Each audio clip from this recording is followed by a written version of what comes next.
Antíoco contra o príncipe dos príncipes. Eu sou Ezequiel Gomes, você está no canal Vem Senhor Jesus e hoje nós retomamos a nossa série de respostas ao Descortinando o Adventismo. Nesse vídeo a gente termina de analisar o vídeo deles a respeito de Daniel capítulo 8. E aí no próximo vídeo dentro dessa série já podemos começar a analisar o vídeo a respeito de Daniel capítulo 9, beleza? Então assim, dentre um monte de coisas que poderia ser dito a respeito das bobagens, né, que o Descortinando o Adventismo prega aí na internet a respeito de Daniel capítulo 8, eu gostaria de me concentrar nesse vídeo em um exemplo a respeito de Daniel 8, verso 25, se eu não me engano, deixa eu confirmar aqui exatamente, especialmente a parte final do verso, que fala, né, do chifre pequeno de Daniel 8, que seria um poder que destruiria muitos que nele confiavam ou que viviam despreocupadamente, conforme diz a minha tradução aqui, e especialmente que se levantaria contra o príncipe dos príncipes. O Descortinando o Adventismo propõe que esse texto se cumpra em Antíoco Epifânio. E eu gostaria que vocês dessem uma olhada na justificativa de por que eles pensam dessa forma. Dá uma olhadinha nesse vídeo aí. Quando fala ali, ó, destruirá muitos que nele confiam, né? Antíoco, isso é histórico também. O que ele fazia? Ele trazia para perto dele ali os judeus, tal, e depois ele os traía, né? Olha o que diz o Albert Barnes, né? A profecia diz que Antíoco destruirá muitos que nele confiam. Isto se refere à sua política de conservar sempre a aparência de amizade em direção aos que queria destruir. Desta maneira, podia levar a cabo melhor seus propósitos enquanto seus inimigos estavam confiantes. Então, mais uma vez se encaixa a profecia. E como que ele se levantou contra os príncipes dos príncipes? Bom, ele se levantou contra Deus, né? Como? Primeiro destruindo o templo de Deus que os judeus tinham erguido ali para ele, destruindo ali tudo que, né, representava adoração a Deus ali naquele templo. Mas além disso, Antíoco ele se auto-intitulou Theo-Antíoco. Theo-Antíoco quer dizer o quê, basicamente? É um reflexo de Deus. Ele era um reflexo de Deus, como se ele fosse Deus encarnado na Terra. Né? O problema é que esse cargo aí já tinha sido ocupado, né?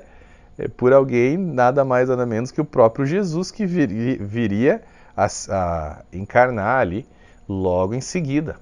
Né? Então ele estava mexendo com coisas ali que ele não poderia mexer. Então ele se levantou contra o príncipe dos príncipes também. Ah, é mesmo? Então é isso que esse texto aí significa. Vamos dar uma olhadinha nisso um pouco mais de perto então, pessoal? Bom, então beleza, né? O Descortinando o Adventismo, sempre com esse papo de que o Antíoco Epifânio é o cara que cumpre as imagens da profecia de Daniel capítulo 8. E aí basicamente o argumento é o seguinte: você lê aqui no verso 25 que ele destruiria muitos que confiam nele e se levantaria contra o príncipe dos príncipes.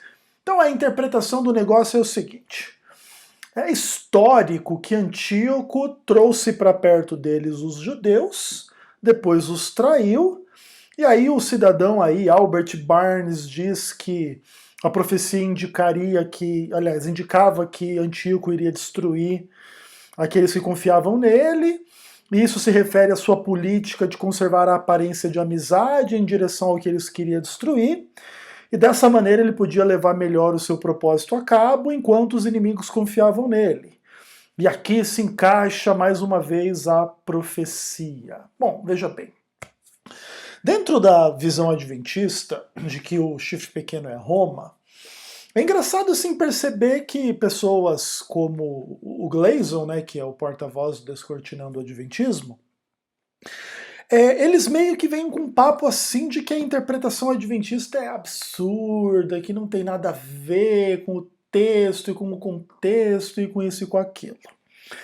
Agora, vamos comparar essa postura suposta aqui do Antíoco Epifânio com a postura dos romanos, tá bom?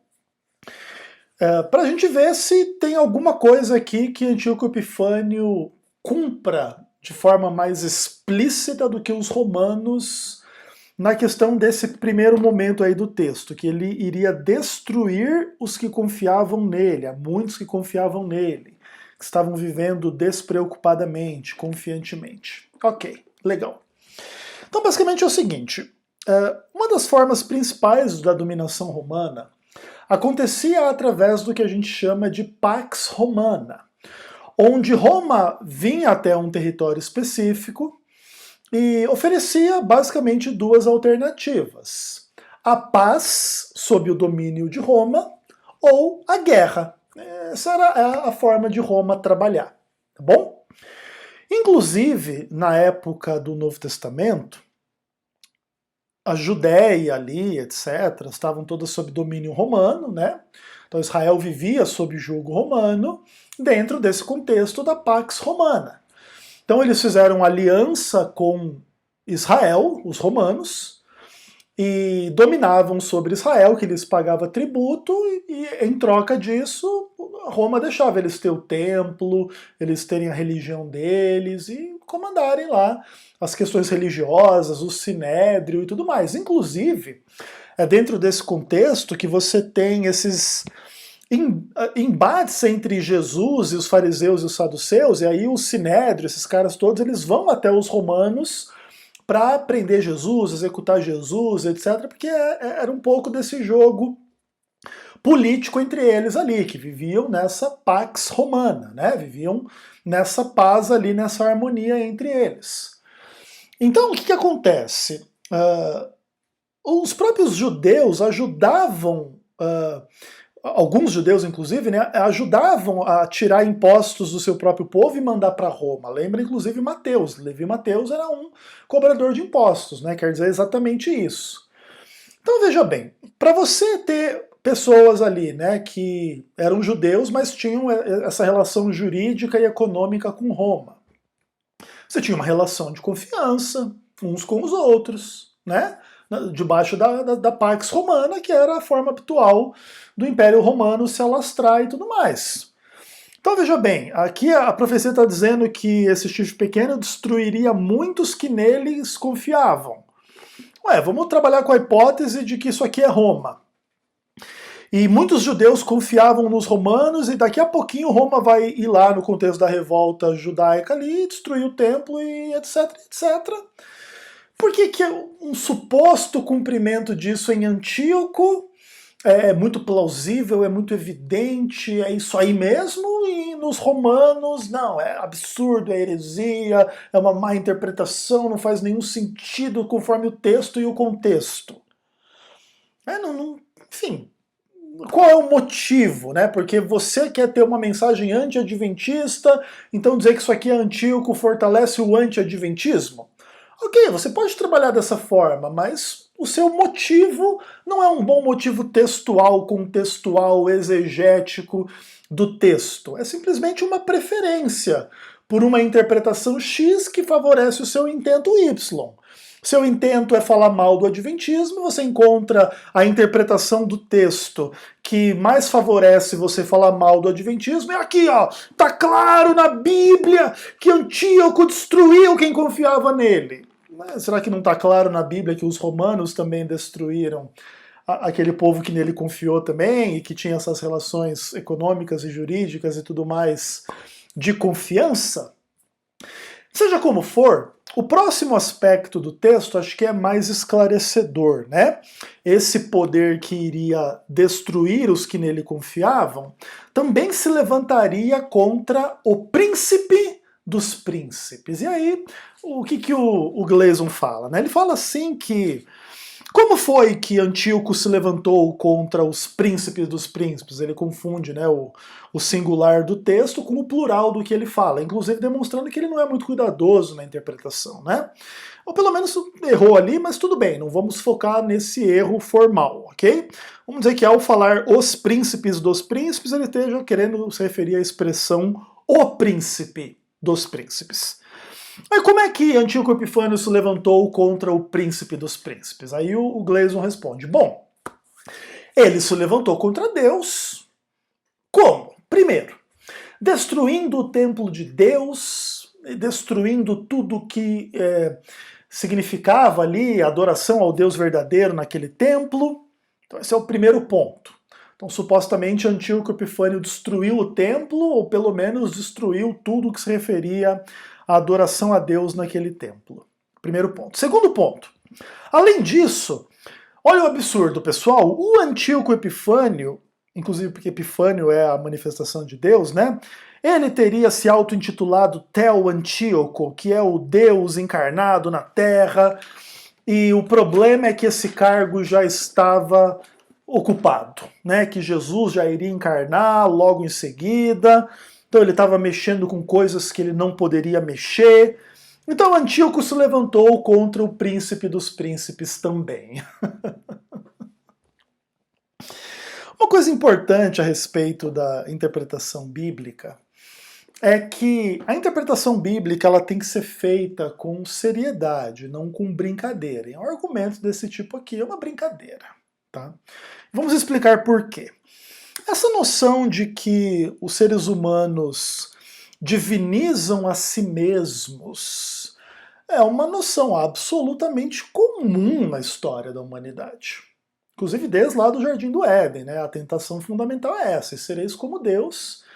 E a partir da queda, o homem se coloca no lugar de Deus e o homem quer ser o seu próprio Deus, né? Definir os seus próprios valores, seus próprios caminhos e tudo mais. Tem milhões aí de implicações psicológicas, espirituais, da queda do homem nesse contexto todo, né? Do homem se colocar no lugar de Deus, como se o homem fosse Deus. Isso se manifesta em praticamente todas as culturas. Você tem desde, por exemplo, Faraó, rei do Egito, era considerado um deus, né?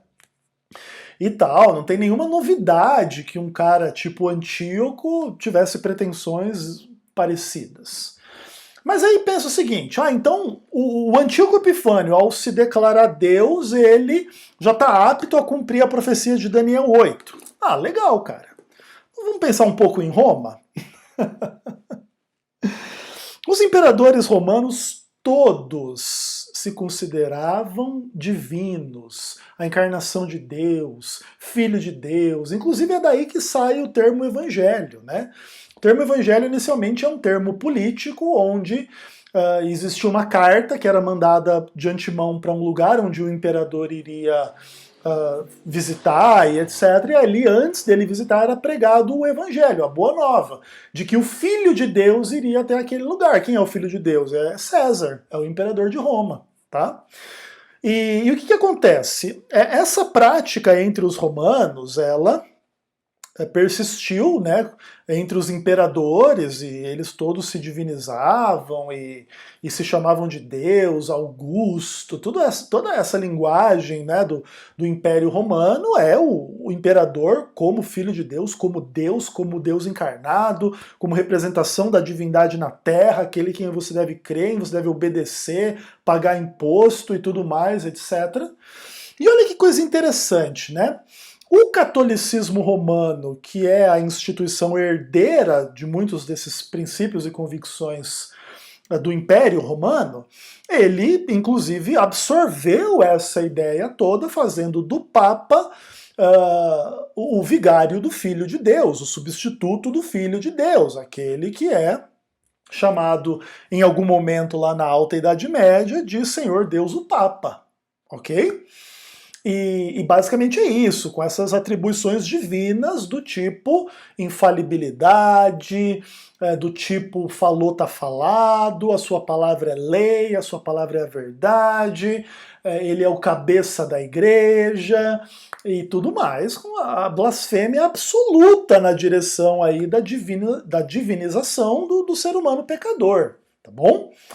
E agora não, aqui agora, nesse caso aqui, não, aí não se cumpre em Roma, né? Não, que absurdo dizer que o príncipe dos príncipes aqui é Roma que se levanta contra o príncipe dos príncipes. Além do mais, fora esse aspecto de divinização dos imperadores romanos e dos papas, etc., Roma é aquele que se levanta contra o príncipe dos príncipes, literalmente executa o príncipe dos príncipes na cruz. Não, isso é pouco importância para o texto. O que importa é que eu consigo falar alguma idiotice que aplica isso aqui para Antíoco e o Adventismo está errado. Essa é a teologia de descortinando o Adventismo.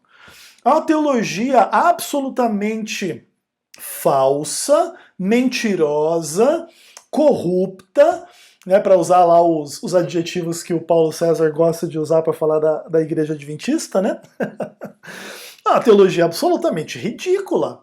Porque se essas explicaçõezinhas aí do Gleason realmente dão conta de que Antíoco Epifânio plausivelmente pode ser enxergado como o chifre pequeno de Daniel 8, Roma 1 milhão de vezes mais.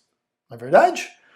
Roma 1 milhão de vezes mais, com seus imperadores e papas divinizados, contra Cristo no contexto da crucifixão, e inclusive contra Cristo durante a história toda, se colocando no lugar dele, tornando a igreja cristã o palco das negociatas, né, do império, substituindo o império e exercendo o poder temporal além do poder espiritual, e daqui a pouco mandando matar as pessoas e todo tipo de abominação até você chegar nesse quadro atual, por exemplo, dessa pedofilia alastrada no contexto da Igreja Católica. Tudo isso aí, ó, contra Cristo, contra Deus, contra o Evangelho, contra a verdade. Mas aí, para Gleason e companhia nessa hora, não, o texto não se refere a nada disso, porque eu prefiro aplicar ele para Antíoco Epifânio. Descortinando o Adventismo, portanto, é uma lástima, ok? Fica claro para vocês? Então, no próximo vídeo a gente pode voltar e falar já de Daniel capítulo 9, tá bom? Um abraço a todos, até o próximo vídeo, se Deus quiser.